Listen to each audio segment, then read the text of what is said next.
जब किसी जंग में एक जनरल मारा जाता है तो वो सिर्फ एक आदमी की मौत नहीं होती, वो उस सैनिक के जहन पर हमला होता है जो जंग के मैदान में गोलियां चलाता है।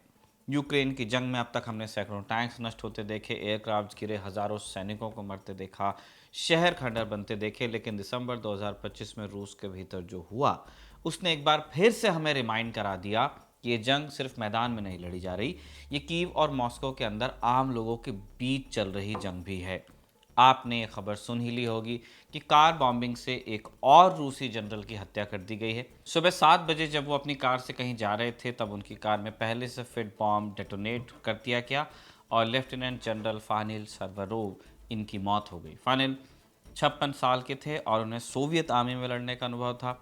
चेचनिया वॉर और सीरिया की जंग में भी अहम भूमिका निभा चुके थे।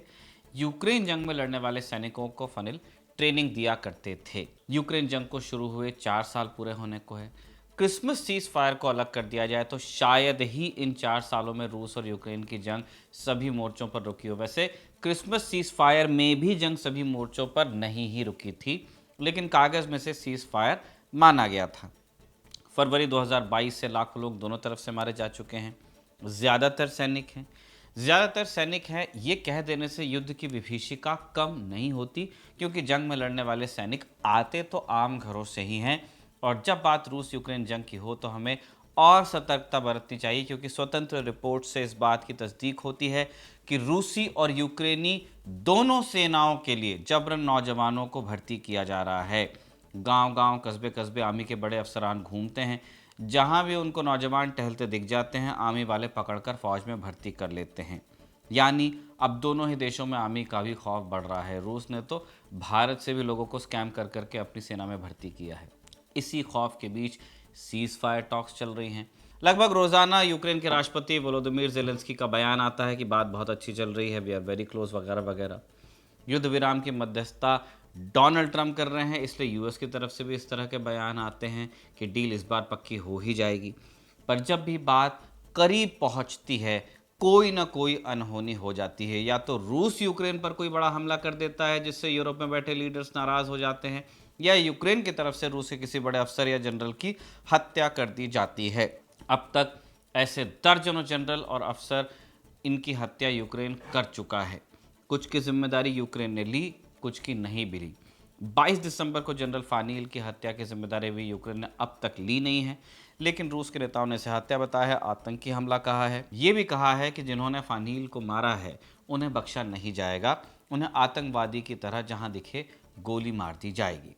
पुतिन की तरफ से अभी तक कोई रिएक्शन नहीं आया है। जानकार कह रहे हैं कि पुतिन कोई बहुत आक्रामक स्टेटमेंट देने से बचेंगे, क्योंकि पिछले साल दिसंबर का उदाहरण आप ले सकते हैं। रूसी जनरल किरिलोव की हत्या हुई, स्कूटर बॉम्ब से उन्हें उड़ा दिया गया। अगले ही दिन यूक्रेन की खुफिया एजेंसी ने इसकी जिम्मेदारी भी ली। उस समय पुतिन ने यूक्रेन को मार डालने, काट डालने की धमकी नहीं दी, बल्कि एक संतुलित बयान दिया। किसी आक्रामक बयान की बजाय अपनी ही सुरक्षा चूक बताया। अब जब सीज फायर टॉक्स इतने करीब है कंक्लूड होने के, तो पुतिन एक बार फिर संतुलित बयान ही देंगे, ऐसी उम्मीद की जा रही है। लेकिन क्या पुतिन सिर्फ संतुलित बयान पर ही रुक जाएंगे, या उनकी तरफ से इस हमले का जवाब भी आएगा? क्या जनरल फानील सरवरोव की हत्या का असर युद्ध विराम की बातचीत पर पड़ सकता है? आज के शो में हम इसी बात का जवाब खोजने की कोशिश करेंगे। नमस्ते, मैं हूं निखिल और आप खबरगांव का डेली इंटरनेशनल बुलेटिन राजदूत देख रहे हैं।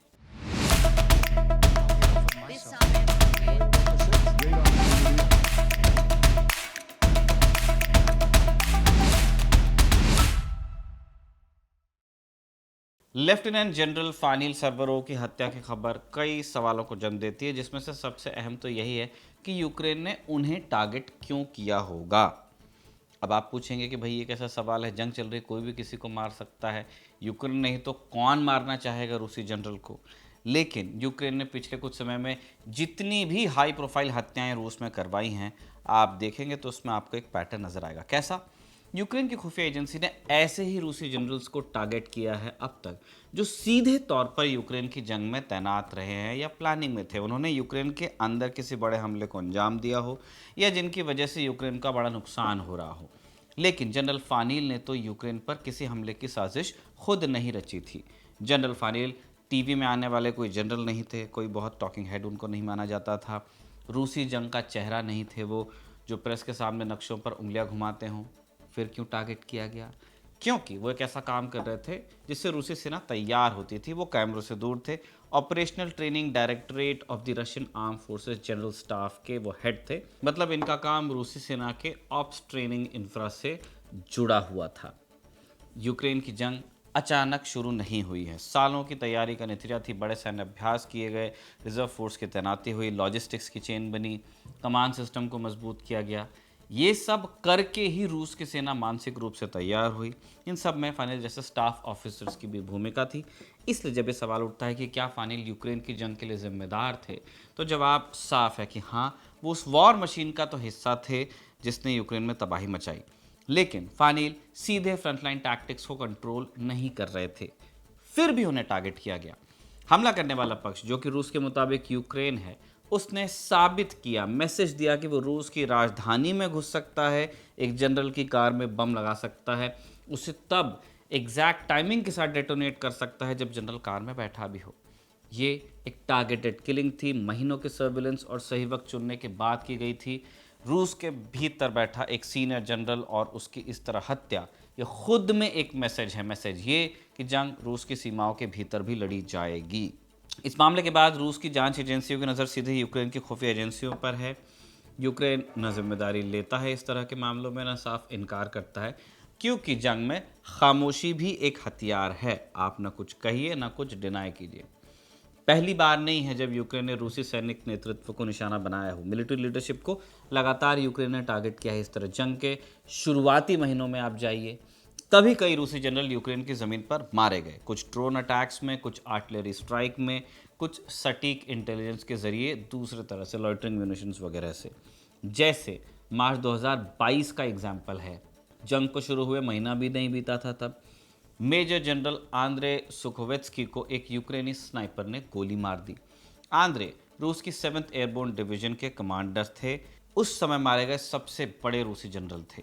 लेकिन आंद्रे और फानिल के केस में एक डिफरेंस ये जरूर है कि आंद्रे जंग के मैदान में तैनात थे, लड़ने ही आए थे। उनकी तरह दूसरे जनरल भी जंग के मैदान में मारे गए। अब बार बार हम जनरल मारे गए इस बात पर क्यों जोर दे रहे हैं?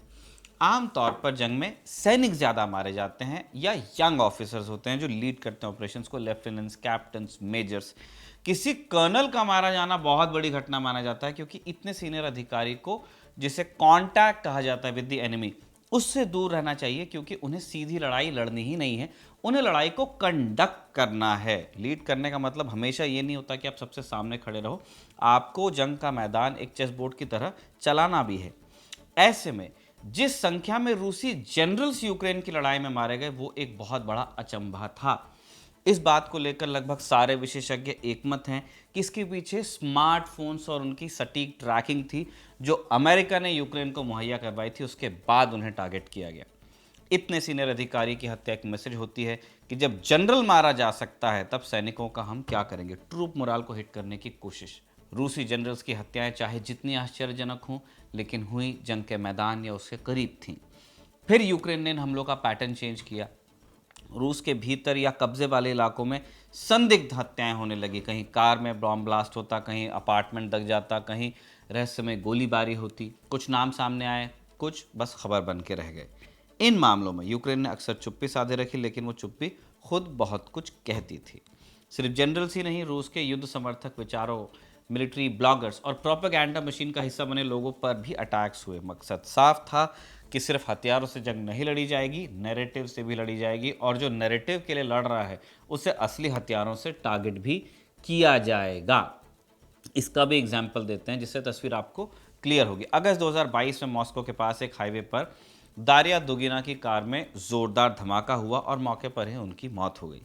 दारिया दुगिना कोई सैनिक नहीं थी, वो रूस के वैचारिक युद्ध का एक बड़ा चेहरा थी। वो कट्टर राष्ट्रवादी विचारक अलेक्जेंडर दुगिन की बेटी थी और यूक्रेन युद्ध को वैचारिक रूप से सही ठहराने वाली सबसे मुखर आवाज़ों में गिनी जाती थी विद इन रशिया। रूसी मीडिया में उस समय लिखा गया कि यूक्रेनी अलेक्जेंडर दुगिन को ही मारना चाहते थे, लेकिन उस दिन कार में बेटी दुगिना बैठी थी। वैसे अलेक्जेंडर दुगिन को पुतिन का गुरु भी कहा जाता है। खैर, दारिया की हत्या पहला बड़ा संकेत था कि युद्ध मोर्चे से अंदर आ गया है, सबवर्सिव टैक्टिक्स के जरिए। इसके बाद अप्रैल 2023 में सेंट पीटर्सबर्ग में एक कैफे में हुए धमाके ने रूस को हिलाया।